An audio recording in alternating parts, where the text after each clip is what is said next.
juga pendidikan dan lain-lain. Nah, jadi ini lebih sifatnya lebih kepada pendukung, dan tentunya ke depan kita juga ingin melihat kinerja yang lebih baik. Jadi kalau misalnya pendidikan sudah diberikan BOS dengan tanpa BOS, ini bagaimana? Kemudian BOS di tahun sebelumnya dengan yang tahun sekarang, ini bagaimana? Rencana ke depan dari segi penggunaan, nanti kami juga akan berdiskusi dengan KL teknisnya, yaitu Kemendikbud, dan juga nanti untuk kesehatan dengan Kemenkes. Nah, mungkin nanti kalau ada masukan dari Bapak Ibu sekalian, dari Musrenbang ini akan sangat baik. Dan kemudian untuk perkembangannya, ya ini alokasi DAK non fisik di slide berikutnya. Untuk Bali ini terus meningkat ya dari tahun 2019 sampai 2021. Ya, ini dipengaruhi oleh bertambahnya alokasi berbagai jenis dana di tahun 2020 dan adanya jenis dana baru. Ya, peningkatan alokasi ini juga semakin diperkuat karena adanya dana BOK tambahan untuk insentif nakes. Beberapa jenis yang belum bisa direalisasikan di tahun 2021 ini lebih disebabkan karena belum keluarnya petunjuk teknis untuk penggunaan dana dari lembaga terkait. Jadi nanti mungkin kami akan cek ya mana yang belum lancar, ya kita akan dorong juknisnya dari KL teknis. Dan untuk tahun 2021 BOK tambahan ini yang untuk insentif nakes dan vaksinasi ini kita pindahkan dengan pembiayaan mulai earmarking DAU. Nah, untuk perkembangan DAK non fisik seprovinsi Bali, ya ini pada 3 tahun terakhir ini terus meningkat ya sejak tahun 2019 sampai dengan tahun 2021 ya, dan di tahun 2020 ini seperti tadi disampaikan ini adanya jenis data atau dana yang baru. Lanjut, nah kita bicara untuk pinjaman daerah. Nah ini cukup menarik ya kalau kita lihat. Jadi untuk pinjaman PEN di Provinsi Bali, ini untuk tahun 2020 sudah ada 2 yang mendapat, yaitu provinsinya dan Kabupaten Gianyar. Ya, provinsi mendapatkan 1,5 triliun dan Kabupaten Gianyar 134 miliar. Dan usulan untuk tahun 2021 ini ada 6 daerah yang sudah masuk ya, dan saat ini kami sudah memutuskan tingkat bunganya. Jadi mohon nanti Bapak Ibu sekalian bisa untuk memfollow up ya kesediaan untuk membayar bunganya. Jadi bunganya itu kalau nggak salah sekitar 5,3 sampai 6% ya. Jadi ini masih relatif lebih rendah dibandingkan kalau pinjamnya dari pihak yang lain. Karena yang untuk SMI-nya sebetulnya kalau bunga komersialnya ada di angka 8,7% ya, pokoknya sekitar di atas 8%, tapi kita berikan subsidi bunga sehingga sama dengan yang pemerintah. Dan buat informasi Bapak Ibu sekalian, ini anggarannya yang kita berikan untuk tahun 2021 ada sekitar 10 triliun dari APBN dan 5 triliun dari PT SMI. Jadi ini sangat terbatas ya. Sementara aplikasi yang masuk ya berdasarkan ketentuan yang ada yang sebelumnya yang belum melihat tingkat bunga itu ada sekitar 47 triliun ya. Jadi nanti kita akan lihat mana dari 47 triliun ini yang eligible dan bersedia menanggung bunga yang ditetapkan oleh pemerintah. Untuk masalah pemanfaatannya saya rasa Bapak Ibu sekalian sudah sangat paham ya, ini bisa membantu Pemda untuk menutup defisit anggaran dan juga bisa untuk pemulihan ekonomi dan membantu menciptakan lapangan kerja dan penyerapan tenaga kerja serta mendorong penggunaan bahan baku lokal ya di daerah serta membantu Pemda untuk penyediaan sumber pembiayaan daerah yang dapat digunakan untuk pembangunan sarana dan prasarana. Jadi ini adalah suatu hal yang positif yang bisa digunakan oleh Bapak Ibu sekalian dengan tetap memperhatikan kehati-hatian karena yang namanya pinjaman nanti tentunya akan kita kurangi angsurannya dari pembayaran DAU-nya. Kemudian hibah daerah, ya di sini hibah yang terkait dengan layanan umum, yaitu sarana air minum, pengelolaan air limbah, irigasi, sanitasi, pertanian dan jalan daerah. Ya di sini terlihat untuk penerimaan hibah dalam negerinya ini secara total ini cukup banyak, ya, dan di dalamnya juga ada hibah luar negeri dan ada pinjaman luar negeri. Jadi kami tidak akan banyak mendiskusikan masalah hibah, dan ini sifatnya untuk hibah ini adalah daerah membayari dulu. Nah kemudian setelah itu, setelah semuanya lengkap, baru diganti melalui hibah daerahnya. Dan tentunya harus ada program-program yang tadi sesuai dengan apa yang kami sampaikan sebelumnya. Nah untuk slide berikutnya, di sini untuk Provinsi Bali, ya tahun 2020 ini ada hibah dari Australia untuk pembangunan sanitasi, ya di Karangasem. Kemudian ada air minum untuk Bangli, Buleleng, dan Gianyar, dan hibah pariwisata untuk seluruh pemerintah daerah di Bali kecuali provinsi, karena ini memang diarahkan kepada kabupaten kota.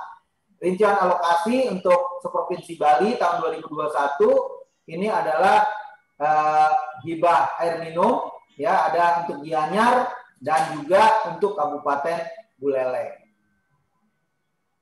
Kemudian kita lihat kepada APBD, ya kalau kita lihat di sini APBD daripada seprovinsi Bali, ya kalau kita lihat dari pendapatannya setelah melakukan refocusing, ya itu tulisannya kecil banget nih, itu ada sekitar 105,45%. Jadi ini merupakan APBD tahun 2020, dan kalau kita lihat di tahun 2021, ya dari segi totalnya ini anggarannya yang tadinya 27 ya triliun ini menjadi 22 triliun. Ya memang ini ada penurunan sekitar 18%. Sementara dari segi belanja ini setelah refocusing ini persentasenya adalah 98,42% untuk tahun 2020, dan kalau dari besarannya dibandingkan dengan tahun 2021 ini juga menurun sekitar 8,41%. Jadi kalau kita lihat di sini memang kita telah melakukan penyesuaian-penyesuaian untuk APBD-nya di tahun 2021. Lanjut, kalau kita lihat daripada kinerja APBD, ya ini seluruh daerah ini mempunyai serapan APBD terhadap anggaran hasil refocusing di atas angka nasional.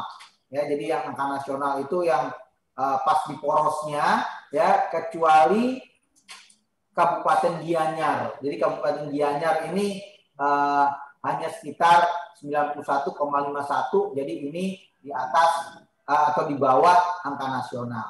Sementara Provinsi Bali, Kabupaten Kelungkung, dan Kabupaten Buleleng ini anggaran belanjanya di tahun 2021 naik dibandingkan APBD 2020 yang mengindikasikan adanya upaya counter cyclical daripada daerah tersebut. Nah ini apapun yang ada di sini ini hanya merupakan potret, ya. Jadi Bapak Ibu sekalian bisa melihat.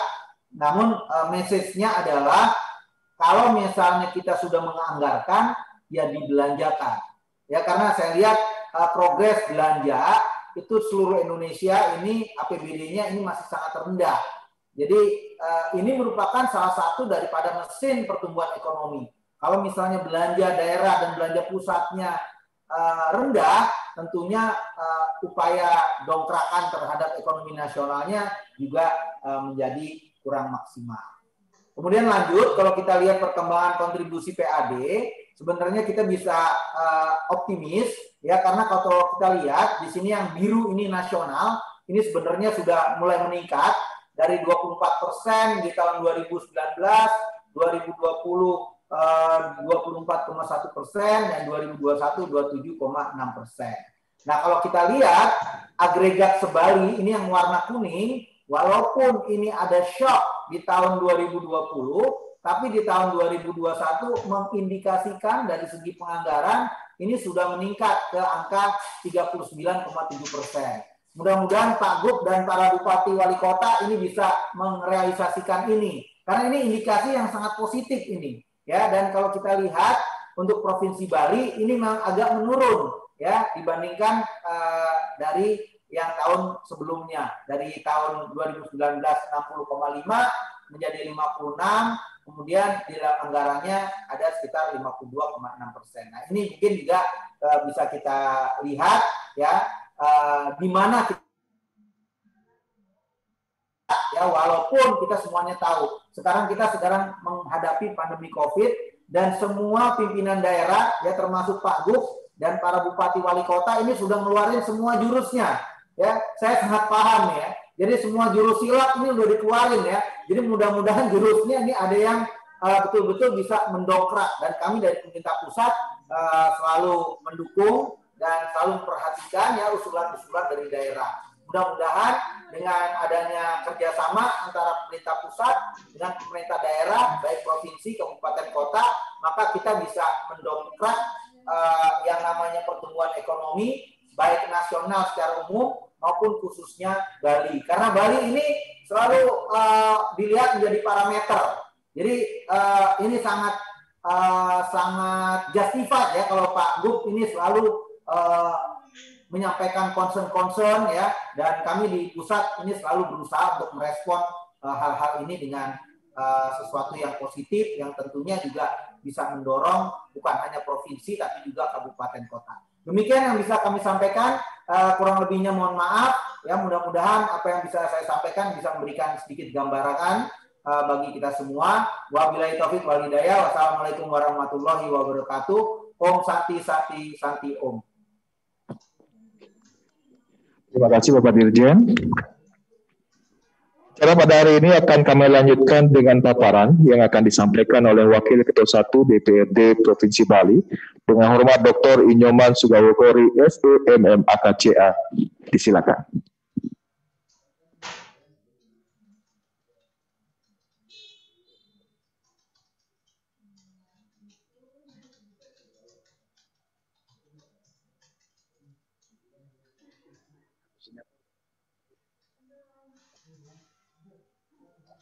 Pak Menteri Bappenas, Pak Bappenas, yang kami hormati Bapak Gubernur, beserta seluruh jajaran, para narasumber yang memberi pengarahan dari Mendagri, dan juga dari Menteri Keuangan. Ibu Bapak sekalian, seluruh peserta Musrenbang yang hari ini kita lakukan ikuti secara virtual. Pertama-tama kami ucapkan terima kasih karena hari ini kita walaupun masih dalam suasana pandemi, kita tetap melaksanakan tugas-tugas kita, terutama di dalam menyusun perencanaan daerah dengan tetap mengacu kepada mekanisme serta ketentuan-ketentuan yang ada.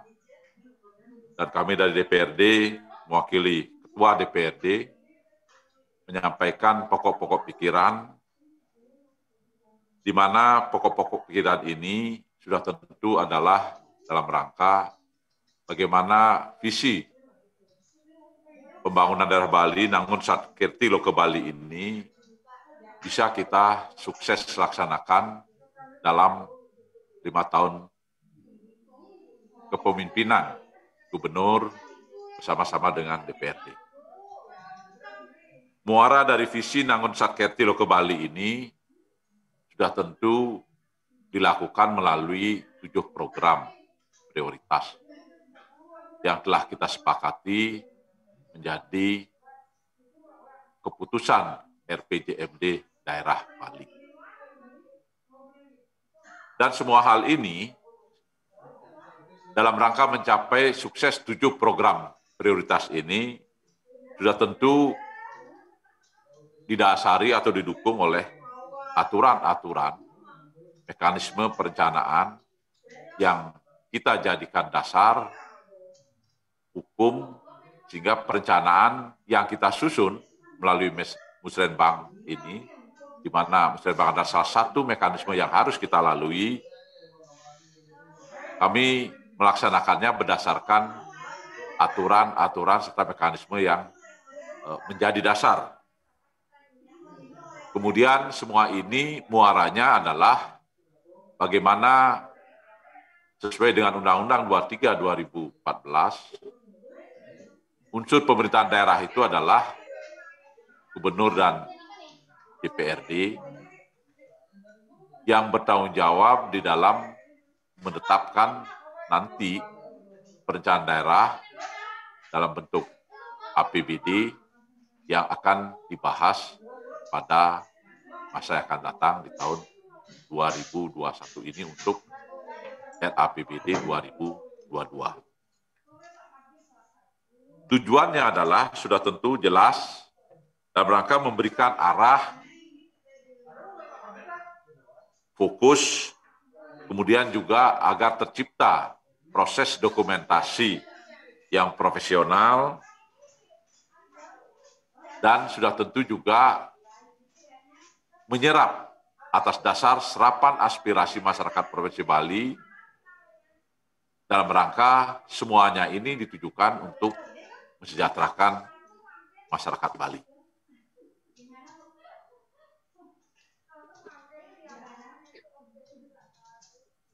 Kemudian pokok pikiran DPRD Provinsi Bali, kami susun adalah berdasarkan atas apa yang menjadi urusan dan apa yang menjadi kewenangan Provinsi Bali. Kemudian juga bersama dengan itu kita juga mengkaji perkembangan lingkungan strategis baik internal yang ada di Provinsi Bali maupun yang berkembang secara eksternal. Jadi analisis tentang perkembangan lingkungan strategis ini sering disebutkan sebagai SWOT analysis, di mana kita akan paham, tahu tentang di mana kekuatan kita, di mana kelemahan kita, kemudian apa kesempatan yang bisa kita lakukan, dan sudah tentu kita juga apa ancaman dan tantangan yang harus kita hadapi. Berdasarkan atas analisis tentang lingkungan strategis yang kemudian melahirkan isu-isu strategis yang sudah tentu sangat bersifat dinamis, kemudian ini diikuti oleh penyerapan aspirasi melalui mekanisme reses yang dilakukan oleh seluruh anggota DPRD Provinsi Bali di dapil masing-masing. Dan kemudian hasil reses ini dirumuskan dan diplenokan dalam sidang paripurna untuk menjadi keputusan bersama. Di samping itu juga secara proaktif masyarakat tidak sedikit juga yang memberikan masukan secara langsung datang ke DPRD Provinsi Bali ataupun ketika anggota DPR melakukan tugas-tugas di lapangan.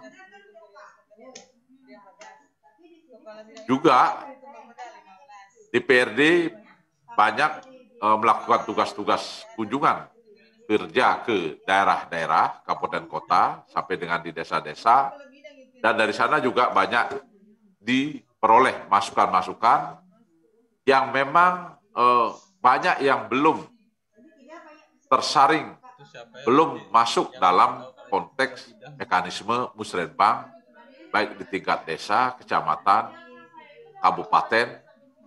Sehingga dengan demikian hal-hal inilah yang menjadi concern dari DPRD Provinsi Bali, sehingga mereka bisa tetap aspirasinya tersalurkan, dan sudah tentu kita sadari semua apa yang kita rumuskan dalam pokok-pokok pikiran ini pada akhirnya nanti adalah pembahasannya akan disandingkan dengan kondisi objektif kemampuan keuangan daerah dan skala-skala prioritas dari pembangunan yang disepakati bersama.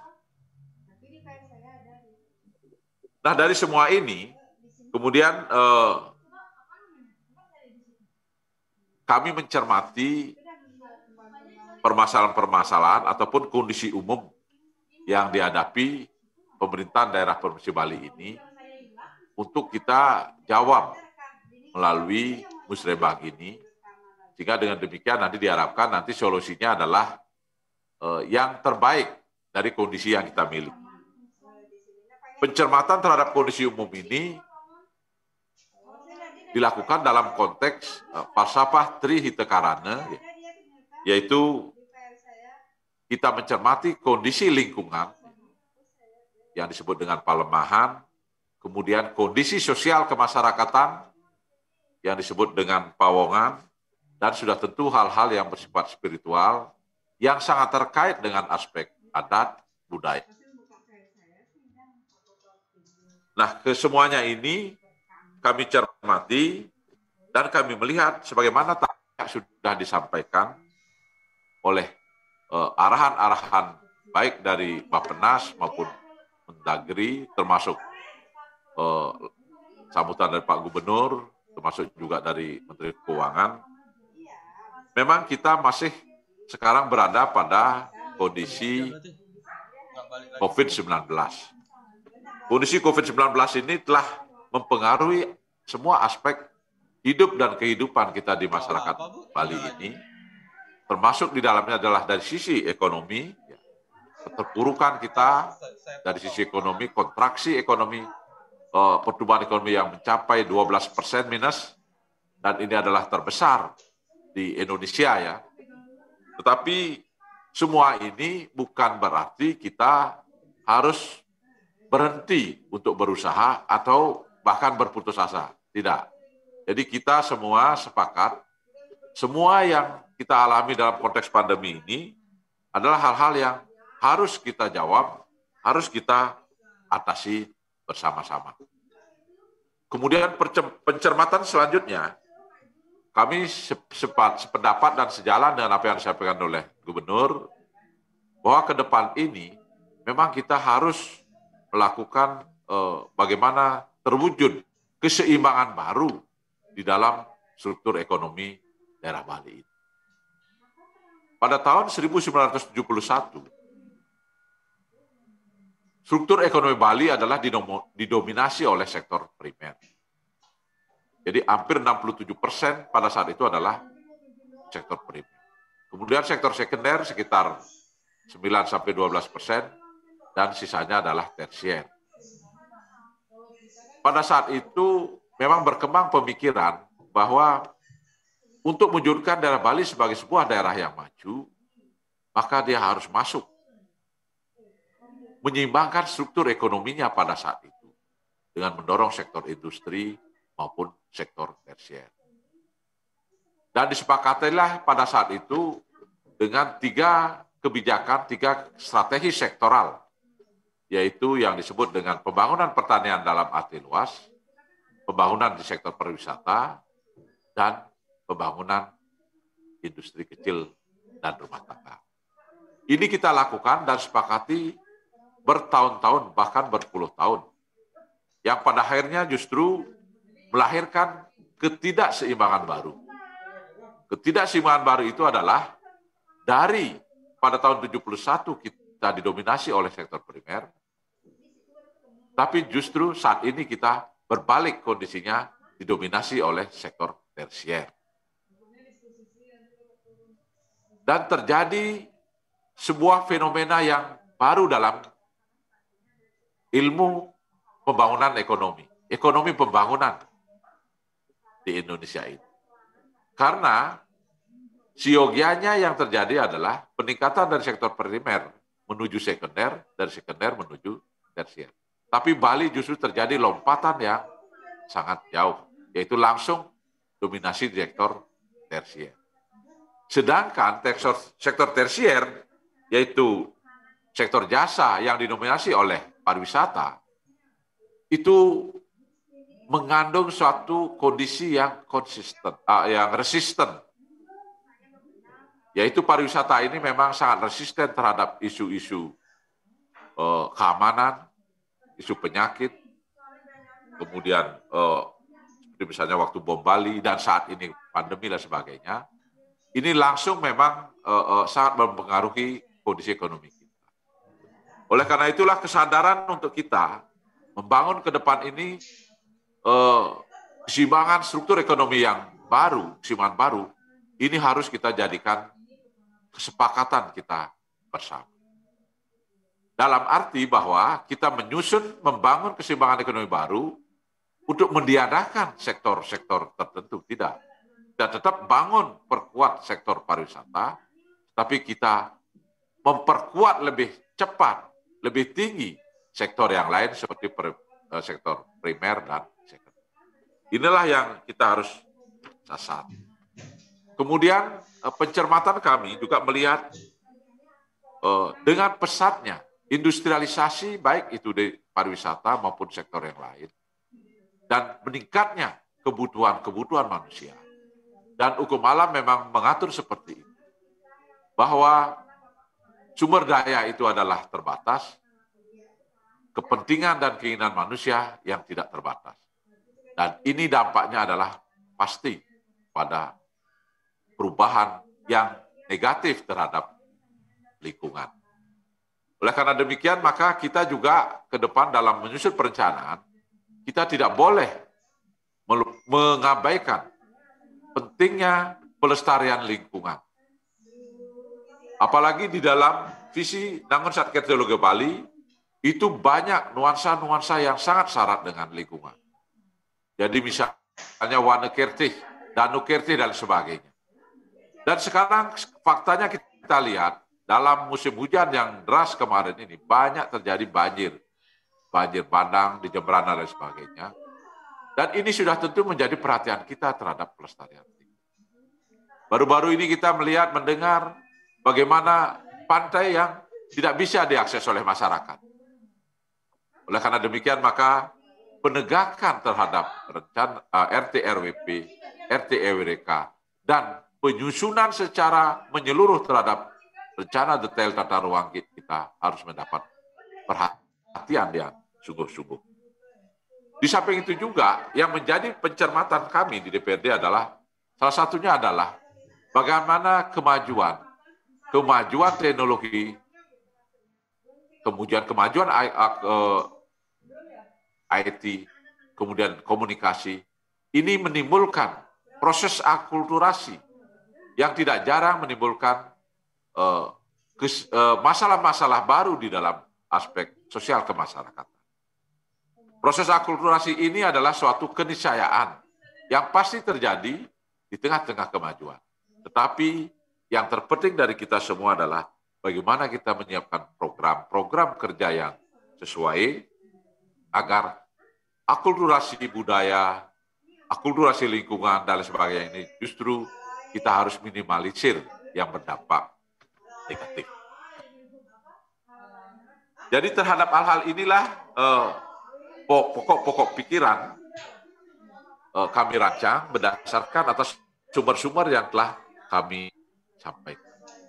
Kemudian dalam rangka mencapai apa yang menjadi sasaran kita, tujuan kita di dalam 7 prioritas pembangunan ini sudah tentu tidak dari kemampuan keuangan daerah.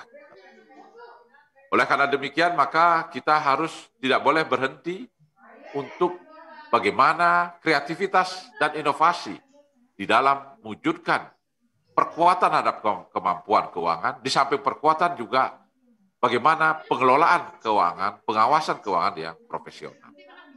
Jadi aspek ini juga kita harus mendapat perhatian yang sungguh-sungguh. Jadi tahun 2020 kita mengalami kontraksi pertumbuhan ekonomi. Kontraksi pertumbuhan ekonomi ini dampaknya adalah penurunan daya beli, di samping juga peningkatan pengangguran dan berkurangnya kesempatan kerja. Penurunan daya beli ini sangat berpengaruh langsung kepada kemampuan memperoleh PAD daerah, pendapatan asli daerah. Dari sisi mana? Dan kami cermati adalah, kalau kita lihat pendapatan daerah dari sisi PAD yang didominasi oleh PKB dan BBNKB, di mana dengan adanya penurunan daya beli masyarakat, ini mempengaruhi daya beli masyarakat dalam hal pembelian mobil dan sebagainya. Dan sudah tentu ini sangat mempengaruhi. Jadi kalau tahun 2020 diperkirakan BBNKB itu hanya tercapai mungkin 53% saja. Ini akibat penurunan daya beli. Kami bersyukur pemerintah pusat sudah tentu atas perjuangan kita bersama memberikan informasi masukan kepada pemerintah pusat melalui Menteri Perekonomian, akhirnya disepakati bea masuk barang mewah dan kendaraan bermotor dikoreksi. Dan kita berharap untuk bagaimana PKB dan BBNKB ini bisa kita pulihkan dan memperkuat struktur keuangan dari sisi PAD. Kemudian kita melihat bahwa mendengar DPR RI telah menetapkan prolegnas untuk dibahas pada 2021 sampai 2024. Prolegnas ini salah satunya adalah usulan pemerintah, yaitu revisi tentang Undang-Undang 33 2004. Revisi Undang-Undang 2004 ini tentang perimbangan keuangan pemerintah pusat dan pemerintah daerah. Ini merupakan suatu hal yang harus kita cermati betul. Kita harus betul-betul berpartisipasi memberikan masukan. Karena apa? Karena memang sudah sangat layak undang-undang ini untuk dikoreksi, direvisi, karena belum mencerminkan keadilan terhadap perimbangan keuangan, terutama bagi daerah-daerah yang tidak mempunyai sumber daya alam, seperti hutan, pertambangan, gas bumi, minyak, dan lain sebagainya. Seperti daerah Bali ini sendiri. Oleh karena demikian, kami dari DPRD sejak tahun 2018 telah berusaha agar bagaimana mendorong revisi Undang-Undang 33 2004 ini, baik langsung kepada Kementerian Dalam Negeri maupun Menteri Keuangan, termasuk melalui Asosiasi Pimpinan DPRD Provinsi Bali. Saya ingin mengajak kepada semua pihak, eksekutif dan legislatif ini untuk pada saatnya undang-undang ini dibahas, kita berperan serta memberikan masukan sehingga mudah-mudahan hal ini akan bisa memperkuat aspek keuangan daerah Provinsi Bali dan daerah lain dalam konteks keadilan dan keseimbangan baik pusat maupun daerah dan antar daerah. Nah, kemudian kami sampaikan beberapa hal terkait dengan hasil reses. Jadi hasil reses DPRD Provinsi Bali ini dicerminkan oleh mayoritas yang diserap itu adalah hampir 42% lebih itu adalah dari bidang adat dan agama. Di samping juga yang lain-lain ya, yang menonjol di sini adalah bidang adat dan agama. Dan ini sangat sejalan dengan memang eksistensi Bali tidak lepas dari keberadaan adat dan budaya. Apalagi kita masih mengandungkan diri pada sektor pariwisata. Oleh karena demikian, apa yang menjadi serapan hasil reses dari DPRD Provinsi Bali ini telah mencerminkan sebagai apa yang menjadi aspirasi masyarakat Bali secara keseluruhan. Dan lebih lanjut sudah tentu kami sampaikan bahwa hasil reses ini sudah kami bahas baik di internal DPRD, termasuk sudah menjadi keputusan sidang paripurna Dewan, untuk selanjutnya kami sampaikan melalui mekanisme musyawarah. Dan satu hal yang memang menjadi perhatian kami adalah rumusan reses ini adalah bahwa berdasarkan atas serapan di masyarakat yang memang belum terserap, terjaring melalui mekanisme musyawarah yang ada saat ini. Apakah itu melalui di tingkat desa, musyawarah, kemudian kecamatan, kabupaten, kota, dan sudah tentu saat ini di provinsi. Walaupun kami telah menyampaikan secara utuh seluruh aspirasi melalui reses ini, sudah tentu kami sadar betul bahwa semua ini adalah kendalanya, ujungnya adalah kemampuan keuangan daerah kita pada saat nanti kita bahas melalui mekanisme selanjutnya, seperti pembahasan KUA, PPAS, dan lain sebagainya. Dan kami memandang bahwa penyampaian aspirasi Poket ini melalui Musrembang ini, di samping memang dalam konteks tuntutan mekanisme aturan, dan sudah tentu apa yang menjadi masukan dari kami ini, kita sama-sama maksimal, dan sudah tentu kita berharap ini bisa menunjang 7 program prioritas kita yang nanti muaranya adalah bagaimana Nangun Satker di Loke Bali ini bisa menjadi maksimal, dan kemudian kesejahteraan masyarakat bisa kita raih dengan maksimal pula. Nah, oleh karena demikian, itulah yang ingin kami sampaikan melalui Musrembang ini, yang secara tertulis, kesimpulan, usul, dan saran cukup banyak, kurang lebih 22 ya, yang nanti menjadi bagian tak terpisahkan dari usulan Pokir yang disampaikan oleh DPRD Provinsi Bali. Jadi itulah yang dapat kami sampaikan. Apabila ada hal-hal yang kurang berkenan, kami mohon maaf. Semoga apa yang kita mohon bersama-sama ini sebagai bagian dari pemerintah daerah dapat berjalan sebaik-baiknya dan memberikan hasil yang maksimal. Saya akhiri dengan para mesanti, Om Santi, Santi, Santi. Om. Terima kasih pimpinan DPRD Provinsi Bali dan hadirin yang kami hormati. Demikian rangkaian acara pada hari ini. Dapat kami informasikan agenda DAIS pembahasan Musrembang berlangsung dari tanggal 7 sampai 9 April 2021 dan ditutup tanggal 12 April nanti. Dan dalam DAIS pembahasan Musrembang nanti diskusi akan sangat terbuka. Terima kasih para pimpinan dan hadirin sekalian. Akhir kata, acara kami tutup dengan para musanti. Om Santi, Santi, Santi, Om. Wassalamualaikum warahmatullahi wabarakatuh. Selamat siang.